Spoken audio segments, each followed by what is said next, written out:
Hi, I'm Doug, Barefoot Adventure, and this is a follow-up to my day 35, and I'm going to tell about this little Buddha. It's a very special, it's a little stone Buddha that I had put into a case. I got the Buddha when I was over in Cambodia, and it was 2001, and the case I got put on around it when I went back to Bangkok, Thailand. So, where did this little thing come from? It's a really incredible story. I went over to Thailand in 2001. A friend of mine was over there. He was going through a divorce, a psychiatrist, and I was going through a divorce, and I was back here, and he instant messaged me. We were going back and forth about it, and I'll never forget it. This is way back when Messenger was just starting, and all of a sudden I remember the little thing popped up at the bottom of the screen, and it said, "Get over here." 28 days later, I was on top of a freighter heading out to a little island in Thailand. And while we were out there, we were at these amazing little bungalows right on the ocean, our own little beach. And we were reading through this book, trying to figure out what to do. And we came across Cambodia, and it was a warning that, advised tourists not to go there. And I remember my friend Rick and I looked at each other and go, "Let's go." So we headed over there. We also knew that we wanted to go up to Angkor Wat because it just looked amazing. They said it was one of the most incredible, and the largest area of religious temples in the world. So we said, "Let's go."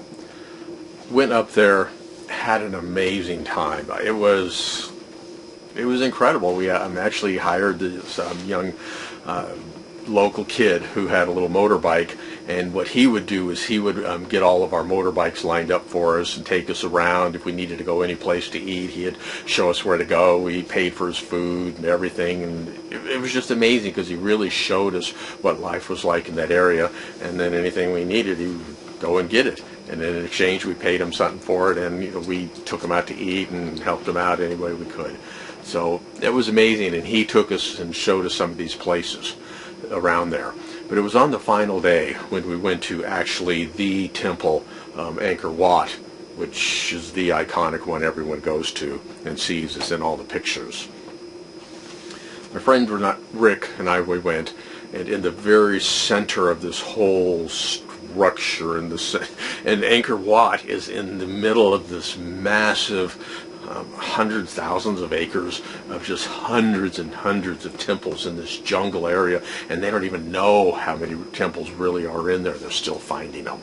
And so we're within this temple, but within this temple there's walls upon walls, and in the very center is this large structure coming out of the middle. And so we climbed to the top of it, and there's these hallways and passages, it's still out in the open, but hallways and passages.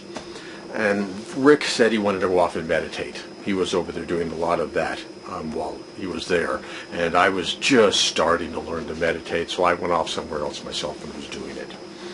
As I was walking around the top of the building, I was, looking around, noticing things, and I had my camera in my pocket.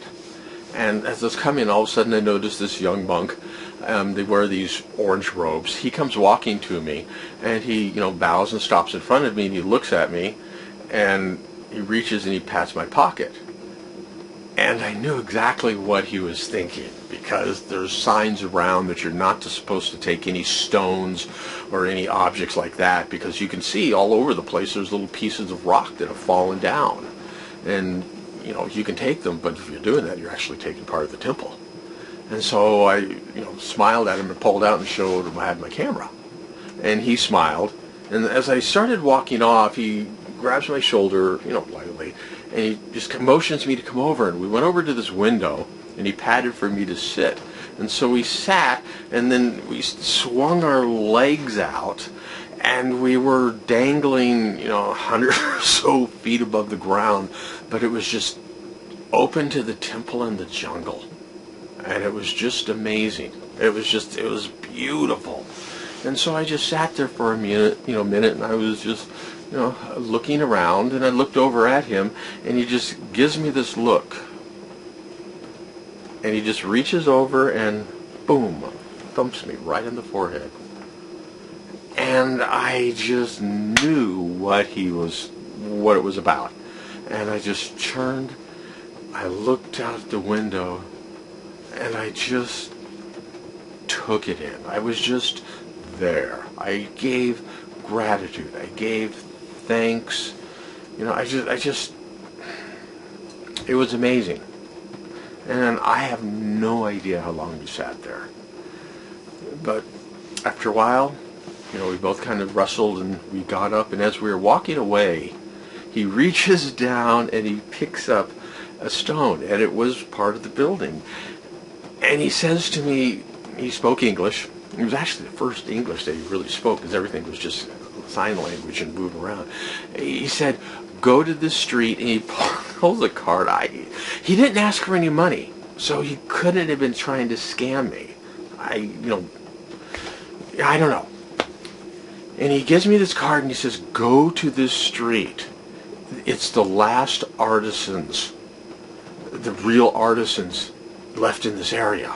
Go there and they will carve you a Buddha. I'm like, oh, okay.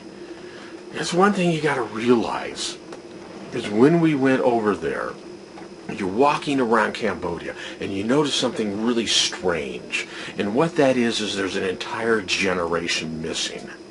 And that's because when I was going through high school in 1976, the Khmer Rouge was going through and just doing massive genocide through Cambodia. Population and percentage-wise, it makes the Holocaust look like nothing, because they wiped out all I don't know the percentage of it, but it was a massive percentage. And so you look around and there's just this whole age group gone.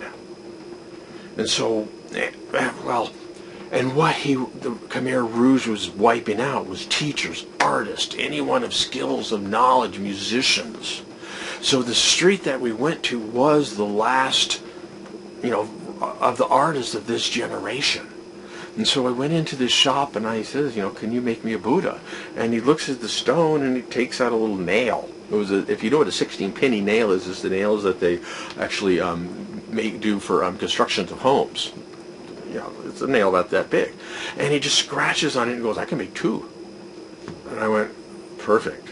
Because I wanted to give one to my friend Rick, who brought me over there, and because of he and our experiences, so much growth had happened. And he says, you know, come back tomorrow and it'll be ready for you.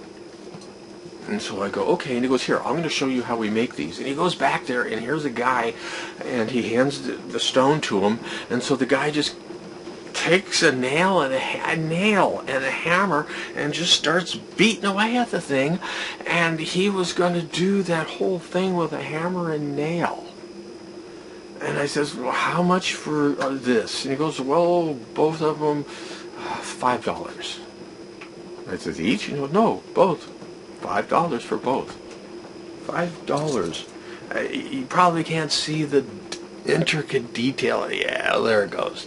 It's on front and back. Oh, and so, yeah, I went back and I got them, and I gave him an extra $5 to give to the workers. Hopefully I got there. And I went and I gave it to Rick, and Rick appreciated it because he understood what it is. The thing is, if you look at Angkor Wat, know what Angkor Wat is, and I have another amazing adventure there. This is actually part of Angkor Wat. A monk gave this to me. It was a broken off piece that probably would have been swept away. But it's so amazing and blessed to have this piece. Because what happened to me the following day when we called him Homeboy and he took me back.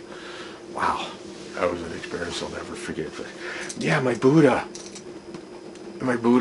It was an amazing experience I'll never forget up there on top of Angkor Wat. So that's it. I'm going to edit this down, throw in some pictures of that amazing experience. Yeah, get out there and start experiencing life. That's what this whole thing for me is I'm getting ready to go out and start experiencing, having more adventures in life. Right now, this last 7 years was reshifting everything about me, and now I'm getting ready for the next one. So As Helen Keller says, life's a daring adventure or nothing at all. Take care.